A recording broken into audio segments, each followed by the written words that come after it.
Welcome to Make Your Show The Creators. I'm John Kramer. And I'm Jason Chichi.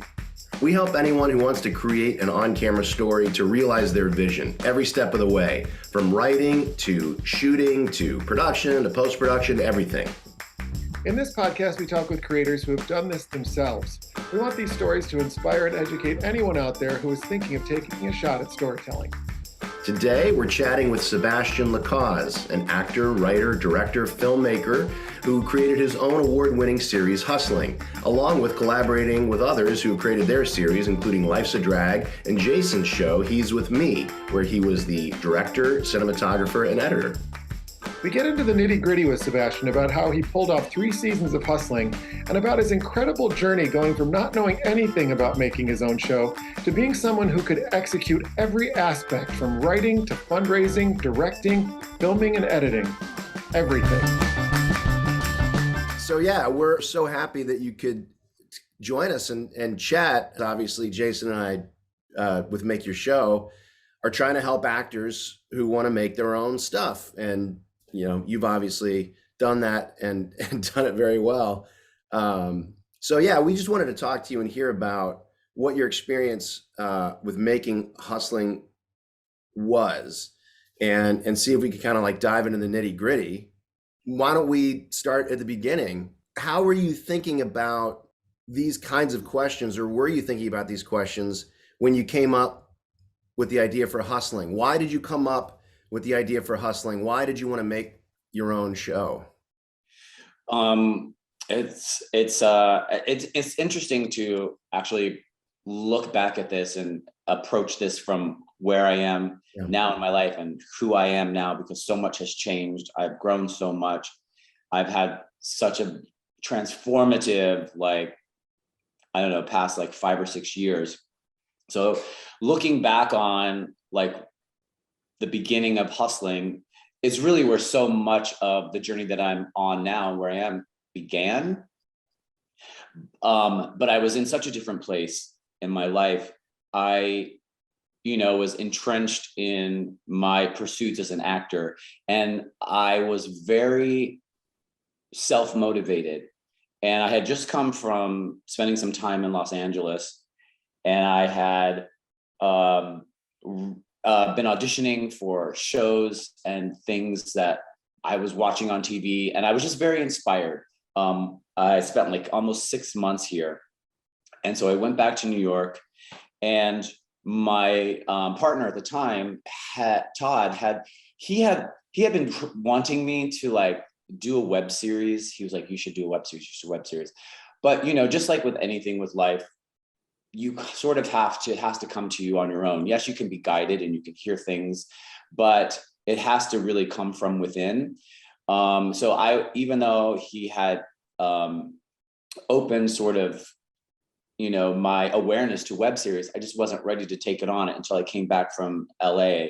And then I really started just sort of exploring that space and looking around, and I saw these shows and I was like, I should be doing something. And I want to be doing something, and I was ready finally to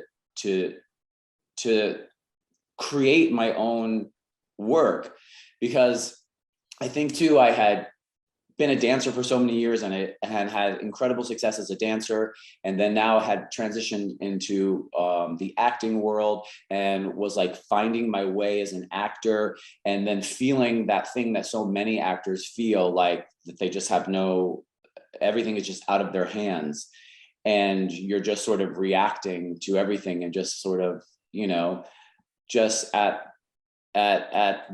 everyone else's whimsy, if that is even the right word, but you just have no control. So I think it was born out of this desire to just take the reins of my own career and to just create my own work.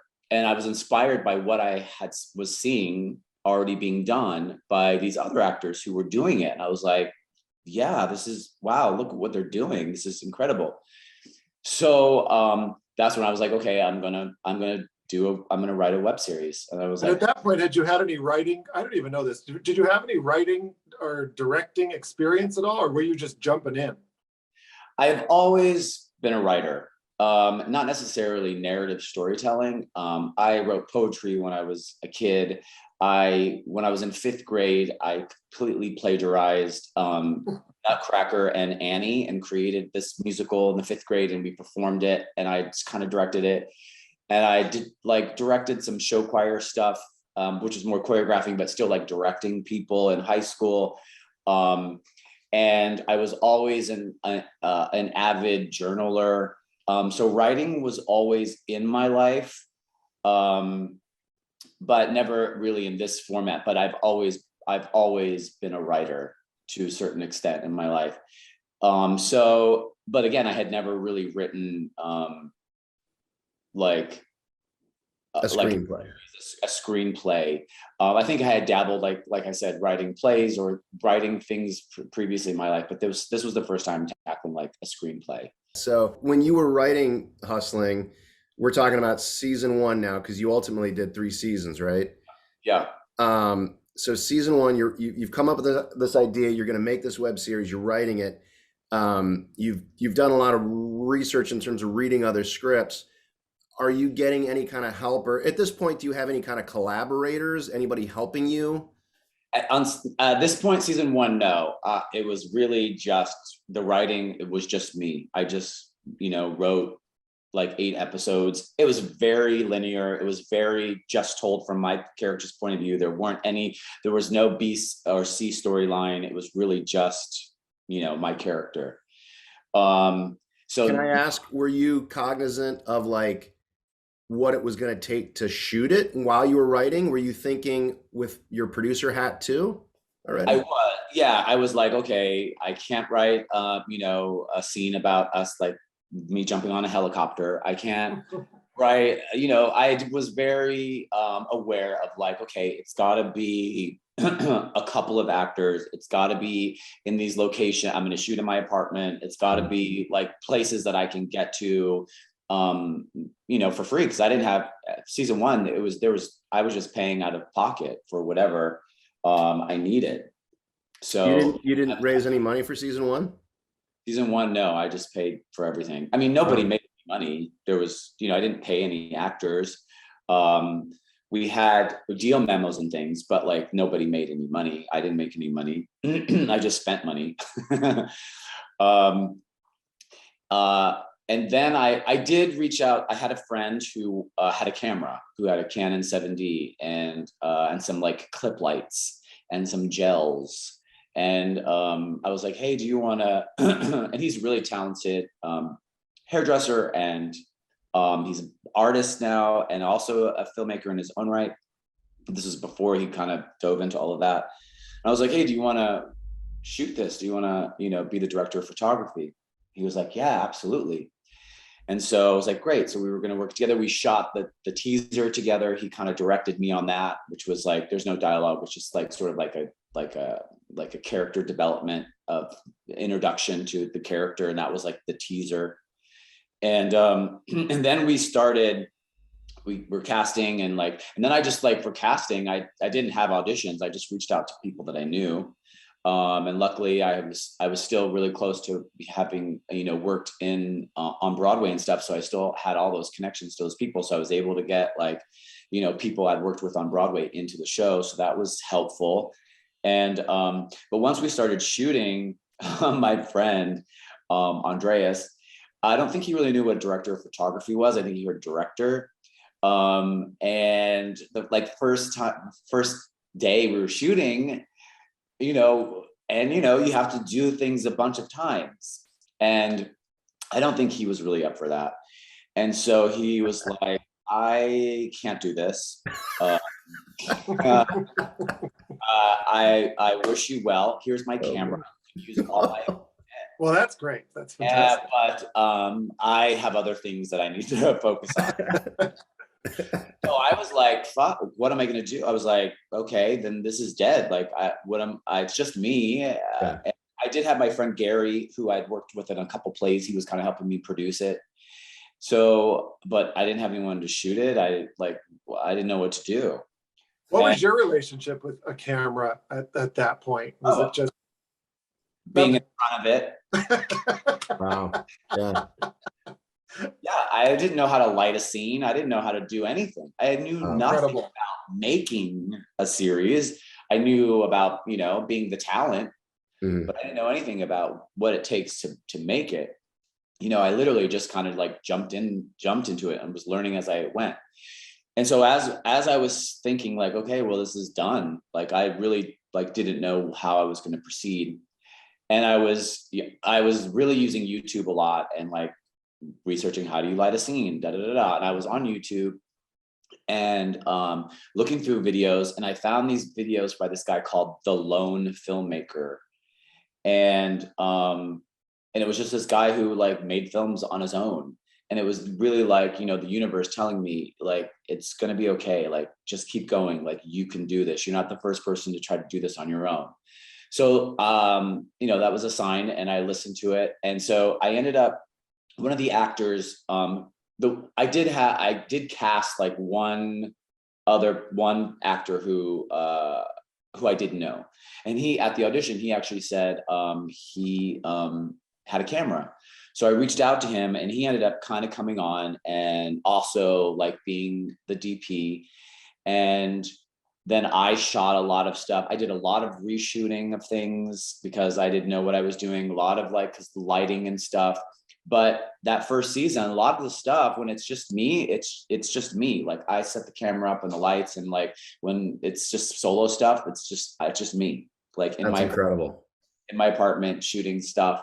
There was a couple times where we actually had like a crew, like someone behind the camera and like someone there, like, but very few times. Mostly it was just myself and the other actor and a very bad Zoom microphone.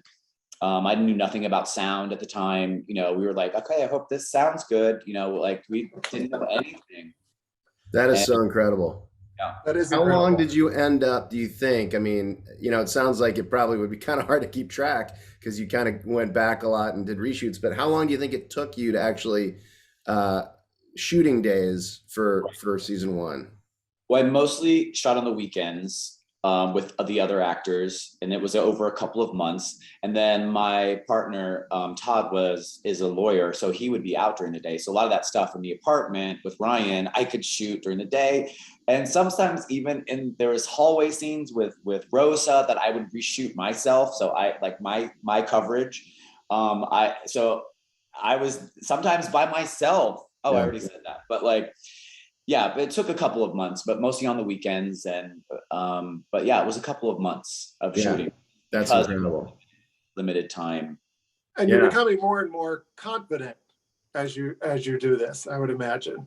Absolutely. And honestly, when Andreas pulled out and I was actually able to sort of like get behind the lens a little bit, that's really when the series, like, you know, as gritty and as very independent as season one is, that's when the aesthetic visually really kind of came into place when I took over, because it was my vision then, you know, as opposed to his. And so everything happens for a reason. So I'm really happy that, you know, all transpired, and Andreas and I are still friends. There's no bad blood between us at all for that. But it's just interesting how things play out, and we think it's a challenge and an obstacle, but it's an opportunity, and it's showing you the way. I mean, that's really a big takeaway from all of this is like, and my my own personal journey is like learning that obstacles and challenges are really there guiding you and moving you towards the things that you want. Many ways we think that they're holding us back and keeping us, but those are really the things that are guiding you and moving you towards what you want. It's really about shifting your mindset and realizing that it's not an obstacle, it's an opportunity. So let me just ask, you wrote it, you're starring in it, you're directing it, you're filming it. Yes. I'm producing it. Casting You're literally doing every single thing. You've got a couple other actors, you know, and that's it. That was season one. I didn't edit season one. Season one, Andreas, he actually edited season one. Okay. And I would go over there. I would be like, this moment to this moment to this, like every little thing. And how were you there looking over his shoulder the whole time he was doing editing? Kind of, yeah. He didn't really do a pass. He would like sync everything up and and get everything ready, and then I would come over and I went through every shot, everything, and I would be like, we want this take from this moment to this moment. So I was telling him how to piece everything together. Yeah. And then he would say like, what about this and that? And we would, finesse and move things, and he would, timing, let's cut this here. But as far as the shots and everything, I was like, I painstakingly chose every angle. Wow. Mm-hmm. I was also obsessed with my own performance and everything. So you make season 1, just absolutely incredible. I mean, I knew that you did a lot to make season 1. I guess I did not realize the extent to which you really did everything. What did you do once you had the finished episodes? How do you go about finishing them? Because you got to come up with music. You got to come up with graphics and like a logo. And how do you do all that stuff? Again, I reached out to some friends. I have a really talented friend who's a graphic designer who created the logo for Hustling, Eddie Trotter. Again, he worked for free. He just like did it as a favor. And then Andreas had a really good friend, Sir Paul. His name is Paul, and he's an independent music artist. He goes under the name Sir Paul. And so his music just really worked well. And and he gave me access to like just to use whatever music I wanted. I remember this was like 2011. So a long time ago, and so much has changed with how people can create. It's like now everybody has like a camera in their pockets now with the iPhone. And there's just so much more accessibility than we had back in like almost the dark ages, it seems like. But and there's so many like music subscription platforms now. And I actually belong to one, which is how I use music for some of my current projects. But I was just finding, if I didn't use a Sir Paul song, I found like royalty free something, and I had to buy a license and use that music. So that's how I scored all the music. I did the music design. I didn't create the scores, but I just placed all the music. And Eddie, my friend, did the graphics, and we created that little opening. So we had the opening, we had the music, and we just kind of did the color correction and that kind of stuff ourselves, just on Final Cut. So then we have all our episodes, and well, not all of them. We kind of did them as they were rolling out back then, because I kind of followed the model of like just a regular television show where you like, do a teaser, and then you roll out an episode per week, and you do little, promotion each week, which is kind of the model that I used for Hustling. And because I was, had a history of working on Broadway, and I had Broadway actors in the series like Daphne Rubin Vega and Brent Barrett and Shannon. I'm trying to think of, there's just a few people from Broadway in the show. And I was able to get the attention of some like Broadway blogs and stuff. So they picked up the teaser, and which was, me like in my underwear and stuff. So that kind of like, that helped. Right. So I was able to get a bunch of eyes on the show right from the very beginning, and get some press going, which was just helpful. And so a couple of other like gay blogs like kind of picked it up and were like showcasing it. And that's just kind of how it started. And then I just really did all the marketing and released everything. And this was kind of even a little before Instagram. I was just using Facebook. So I was then the marketing person, because I was like taking stills and then like going in Photoshop and putting the Hustling logo on there and saying every Wednesday, like just like looking at like how HBO would do, their marketing for their shows, and like with the line, I literally just like did that. Yeah. And did like, new episode this coming Wednesday, and I would just promote it on Facebook. And people just started watching it, and people were excited about the next episode. Is really because it came out every week, And so we were really on a schedule, like every week we were editing and marketing and releasing, and the next week editing, for the 8 episodes that aired for season 1. Yeah. So 8 episodes, you had a teaser and an episode per week. And I only did the teaser the very first time. That was a lot. I couldn't do like recaps like previously on Hustling. It was just like too much. Yeah. Like, so we just did an episode a week. But prior to launching, I also got an idea. A friend of mine gave me an idea of like, oh, you should, do a screening. You should do a party. And just so you can get pictures and post it online, it was like just creating buzz. Yeah. So I was like, okay, that's great. So, and again, there was no money. This was just all out of my pocket. So I found, which doesn't even exist anymore from what I heard, the Tribeca Cinemas. Oh yeah. Yeah. Oh yeah. It's gone. And so I rented out one of the smaller theaters and had a screening there.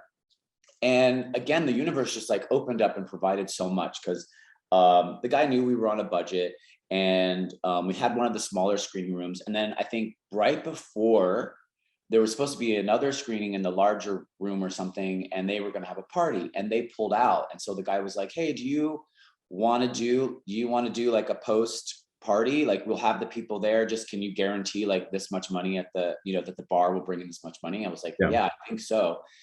And so for season 1, I screened the teaser and the first 3 episodes at Tribeca Cinemas, and we had like a step and repeat, and like we had a great audience. Like Robin Roberts showed up because I was friends with her girlfriend at the time, and she was super impressed. And it was just like, we just created a really cool event, and it was really fun. And even Tribeca was like, are you coming back next year? And I ended up doing season 2 and season 3 there. And they always just like kind of like gave me space to do a party, because they loved the event, and it was always good for their bar and stuff. That's so incredible.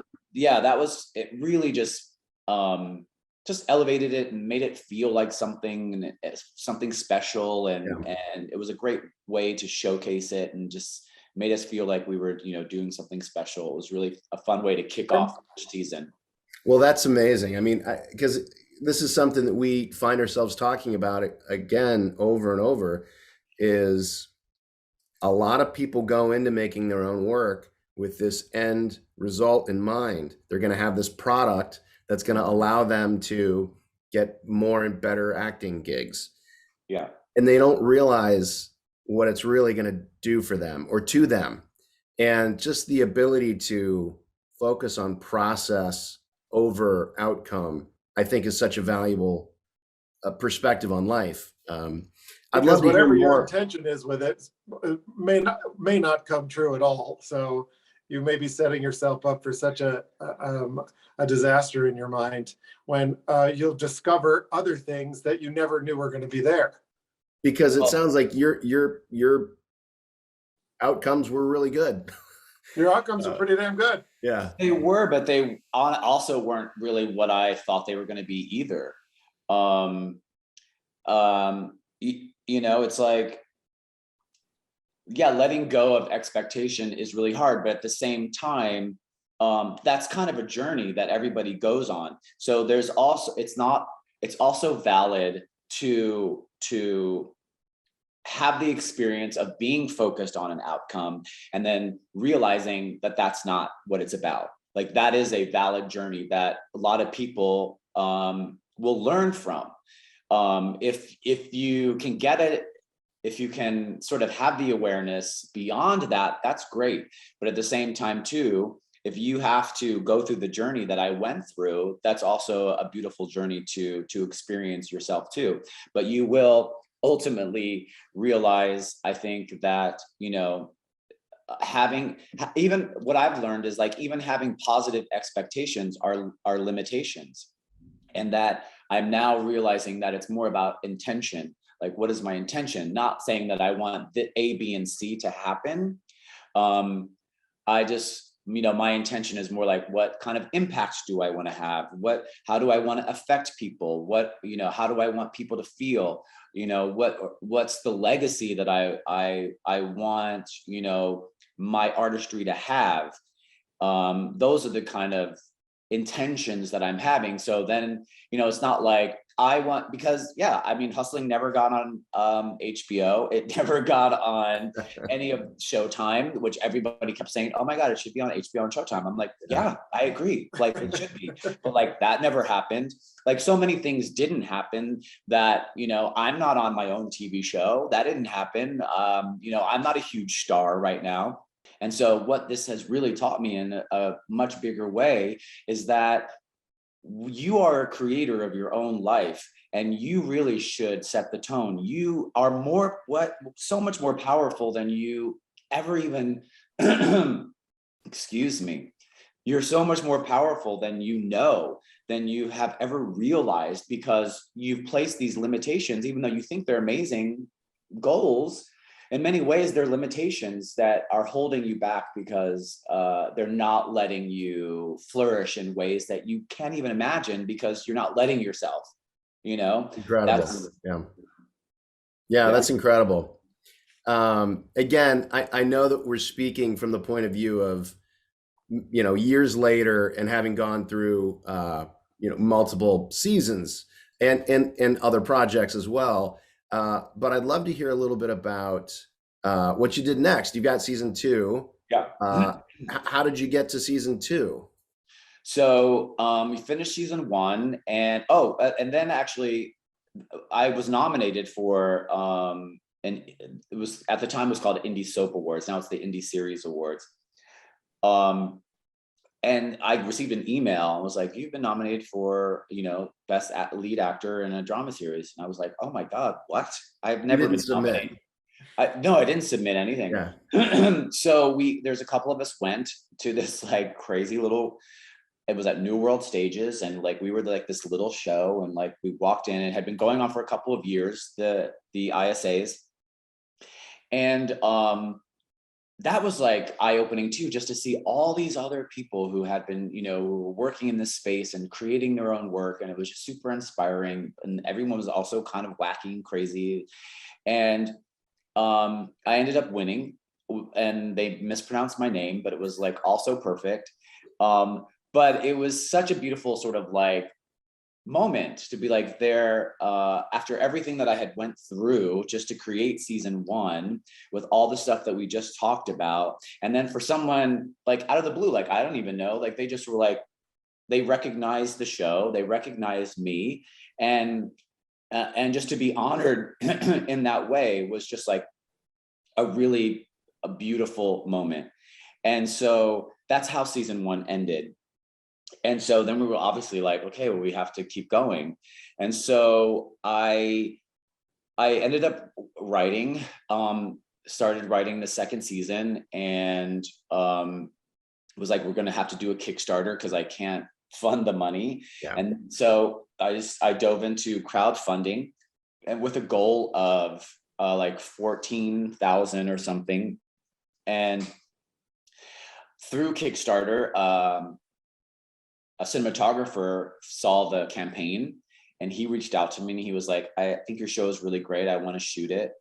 And I was like, okay. And he was like, I have like 2 red cameras and lighting. I was like, all right. And he's sort of like, and I'll shoot it for free. I was like, okay. He's like, you just have to pay my assistants. I was like, okay, that's great. Yeah. His camera assistants. Yeah. So so many things started falling into place. And then as far as the scripts go, I expanded the world. I created like multiple storylines, and I started working with I'm trying to think of the credit that I gave her, but I sent her the scripts, and she was just make sure like there were no holes, and like I was connecting all the dots and things like that, because I was expanding the world and opening it up, and there are more characters and more storylines. I just wanted to make sure I had all my ducks in a row. So like a story consultant? Yeah, a consultant. Yeah, basically. Yeah. That was really, really helpful. And and the Kickstarter was super intense, but we ended up raising season 1. We ended up for season 2, we ended up raising 18,000 from a $14,000 goal, which was helpful. And then season three, sorry, the second Kickstarter for season 3, we raised 30,000. And Kickstarters are, crowdfunding is like another full-time job. It's like hard, really intense. It's like every day you have to work at it. But I think I was fortunate in the sense that I had done season 1, I had created an audience, and they wanted more. So once we put the Kickstarter out there was so much support for the show already. So it wasn't, even though it was, I didn't even know season 1 really about crowdfunding or anything like that. Again, I was just like doing whatever I needed to do. It ended up being a good thing because, I was able to create that audience before asking them for money, as opposed to, I know a lot of people, and it can be challenging with these, storytellers or creators or filmmakers who want to do a crowdfunding, which they should, but if they don't have an audience, it can be really hard to generate the outcome. A successful crowdfunding campaign can be challenging because your circle of friends and their circle of friends can only be so small. So in many ways, being able to generate an audience first was very helpful in the success of the second, the 2 Kickstarters for season 2 and season 3. and you have a proof of concept. You've shown people exactly where their money's going to go, what story they're continuing to tell. Yeah, exactly. And a couple of questions about that. One, how did you set your budget? That was good. Again, good question. I don't know. At that point, I was literally like, That much. 14,000, sure. Like, I didn't really know. I was really learning. I think, we doubled what we were asking for season 3 based on, I guess, the knowledge that I gained from season 2. But I think I collaborated with Gary on that. We were just trying to figure out the budget based on, just the expenses that we were going to have. And again, calling in favors. Season 2, we shot a lot of the locations in the cinematographer's amazing Upper East Side apartment. Like he obviously didn't need to be paid because he was doing okay financially. And he just loved the show and wanted to do more narrative work. So he, offered so much of his time and his equipment and his home for us to shoot in. So yeah, I was just really kind of figuring it out. Honestly, it was guesswork, quite frankly. So then the kind of day-to-day, you mentioned that doing a crowdfunding campaign is like another full-time job. What were some of the things that you did to, even though you had this massive audience and support already, what were some of the things that you did that you learned about crowdfunding for that season 2? The biggest thing that I think that I learned well, I guess in the first one, that I also implemented on the second crowdfunding campaign, was that it is about the project, but it's more about the creative. It's more about the artist that is doing the crowdfunding. It's really important to connect, because yes, they're excited about your project, but it's really about you. They're really funding the person. Mm-hmm. And so the more that you can connect, when I started doing videos and updating people and talking to them as opposed to just like posting, that really, I think, created, it was personal, and they were really getting to know me. And it's also extremely important to encourage people and have excitement around the campaign, as opposed to sort of begging them for money. You want to excite them and be like, you want to be on this ride with us. This is going to be really exciting. Join this campaign, not please, we can't do this without your money.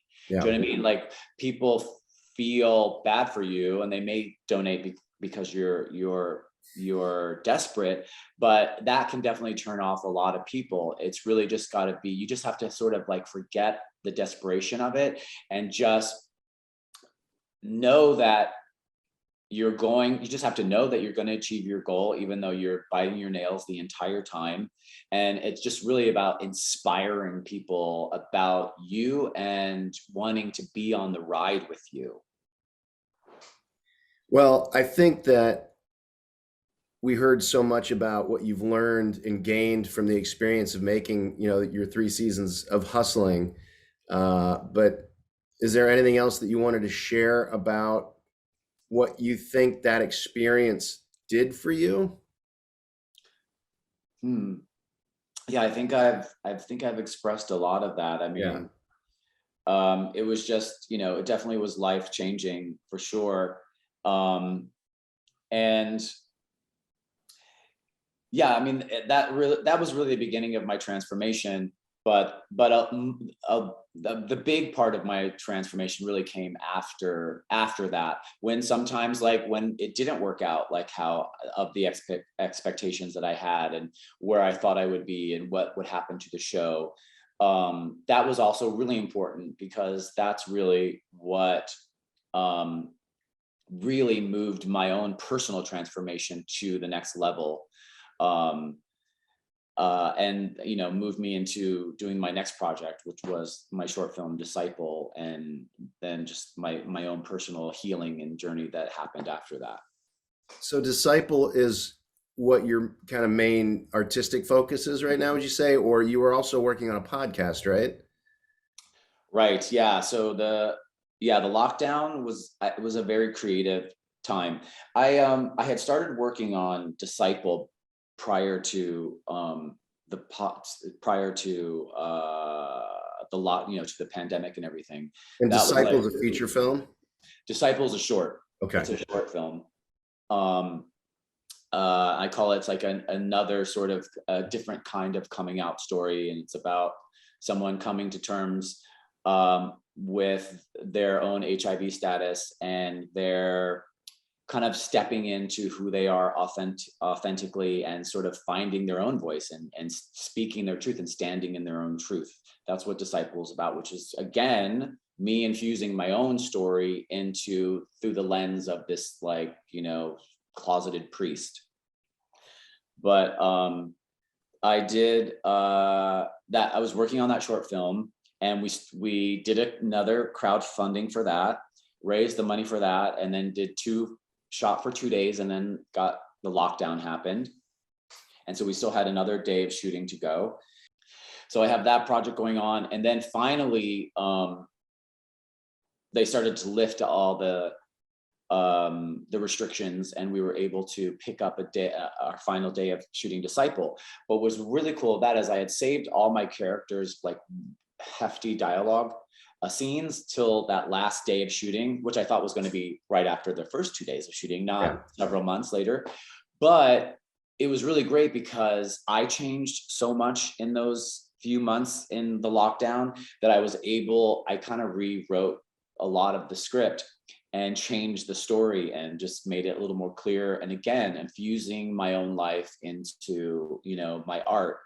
But again, I'm like what I was saying earlier about Hustling, where I was very self-motivated, and it was about me searching for success in my career as an actor. Now, my art is really about like guiding others to examine their own lives, and a lot of what I've been talking about today, and for them to reach beyond their own personal limitations, or beyond their own limiting beliefs. Like, that's really what I want my art to be about. I wanted to inspire and uplift and impact people in a profound way. It's not really about, like, I don't necessarily care about my performance per se, or like this short film is going to do something for me as an actor. Like, it's so not that anymore. It's about affecting people, and just having them start to ask themselves questions, because we don't ask ourselves questions. Like I was saying before, we just sort of like fall into these templates, and we just, like, all the beliefs that we have are basically ideas from other people that we were told when we were young, and we just agree to them, and they're just ideas. But we they become our belief system. And for many of us, we don't ever question those. And so we're just sort of like regurgitating history, like I said before. So a big part of my mission now with my art is to help people sort of with their own healing.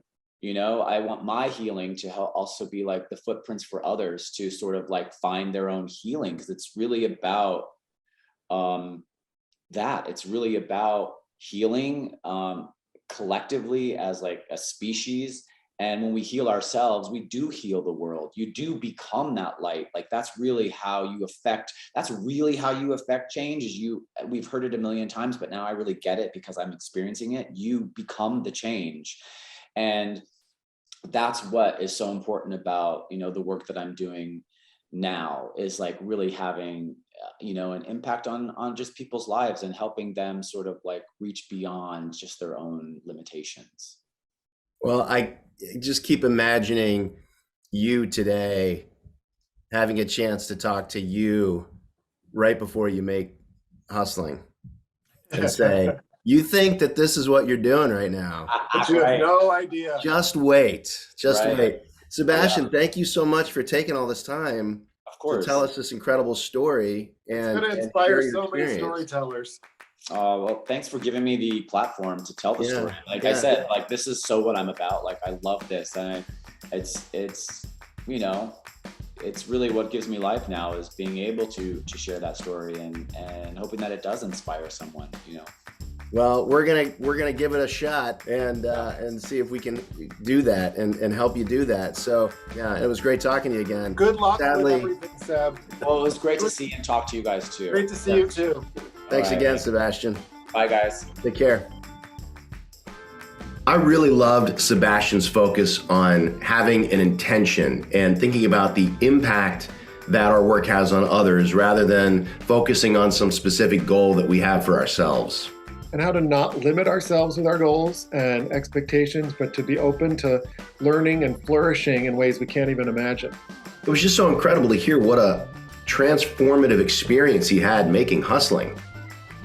You can find Sebastian and learn more about his latest projects, his short film Disciple, and his podcast Chasing Happy on Instagram at LaCause_IAM and Think Better Films. And you can find out more about us and what we do at makeyourshow.tv. We'll have links to a lot of what we talked about today there. Thanks so much for joining us, and keep a lookout for more episodes just like this one.